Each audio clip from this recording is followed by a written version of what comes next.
OBD de trouble code description technique circuit du capteur de pression du surpresseur de frein. Qu'est-ce que cela signifie?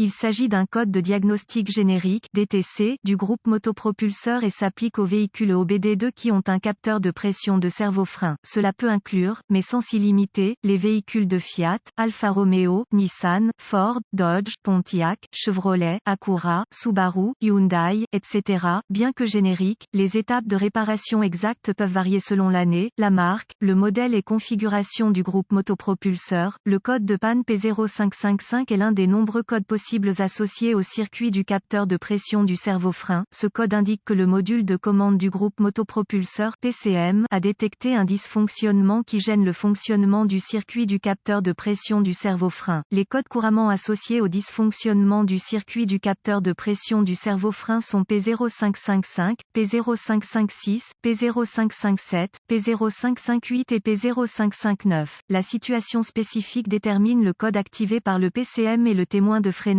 s'allume ou clignote lors du freinage. Le but du circuit du capteur de pression du servo-frein est de surveiller la quantité de pression vide appliquée au servo-frein. Le circuit est contrôlé par le PCM pour adapter diverses situations de freinage et ajuster la pression pour aider au fonctionnement de la pédale de frein. Ce processus est essentiel pour que les freins assistés fonctionnent correctement et ralentissent ou arrêtent le véhicule en toute sécurité avec la pression minimale du pied appliquée sur la pédale de frein. Le code P0555 est défini par le PCM lorsque le capteur de pression du servo-frein n'a pas de tension de sortie. Quelle est la gravité de ce DTC?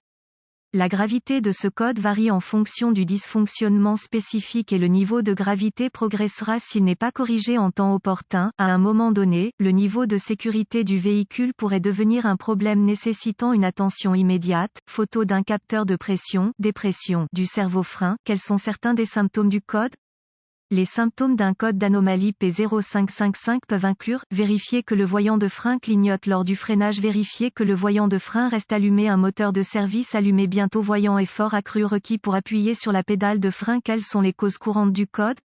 Les causes de ce code P0555 peuvent inclure capteur de pression du servo-frein défectueux, conduite de vide usée ou endommagée, connecteur corrodé ou endommagé, câblage endommagé ou défectueux, servo-frein défectueux, PCM défectueux. Quelles sont les étapes de dépannage du P0555? La première étape du processus de dépannage pour tout dysfonctionnement consiste à rechercher dans les bulletins de service technique les problèmes connus avec le véhicule spécifique, localiser tous les composants associés au circuit du capteur de pression du servo-frein. Cela comprendra le capteur de pression du servo-frein, le servo-frein, les conduites de vide, le câblage, les connecteurs et le PCM sur un système simplex. Une fois ces composants localisés, une inspection visuelle approfondie doit être effectuée pour vérifier que tous les câbles et connecteurs associés ne présentent pas de défauts évidents tels que grattage, frottement, fils dénudés ou brûlures. Les connecteurs doivent également être examinés pour détecter une accumulation de corrosion ou des broches endommagées. Les conduites de vide doivent être inspectées pour la sécurité, les fissures climatiques, les fuites et le niveau de service global. Étapes avancées. Les étapes avancées deviennent très spécifiques au véhicule et nécessitent un équipement avancé approprié pour fonctionner avec précision. Ces procédures nécessitent un multimètre numérique et les références techniques spécifiques au véhicule. Les exigences de tension seront très basées sur l'année, la marque et le modèle spécifique du véhicule. Vérification des circuits. Les exigences de tension varient en fonction du véhicule spécifique, de la configuration du circuit du capteur de pression du servo-frein et des composants intégrés. Les données techniques doivent être référencées pour obtenir la plage de tension correcte pour le capteur de pression du servo-frein et la séquence de dépannage appropriée. La tension d'entrée correcte vers un capteur sans tension de sortie est normalement une indication de défaillance interne. Si ce processus identifie l'absence de source d'alimentation ou de mise à la terre, des tests de continuité peuvent être nécessaires pour vérifier l'état du câblage et des connecteurs.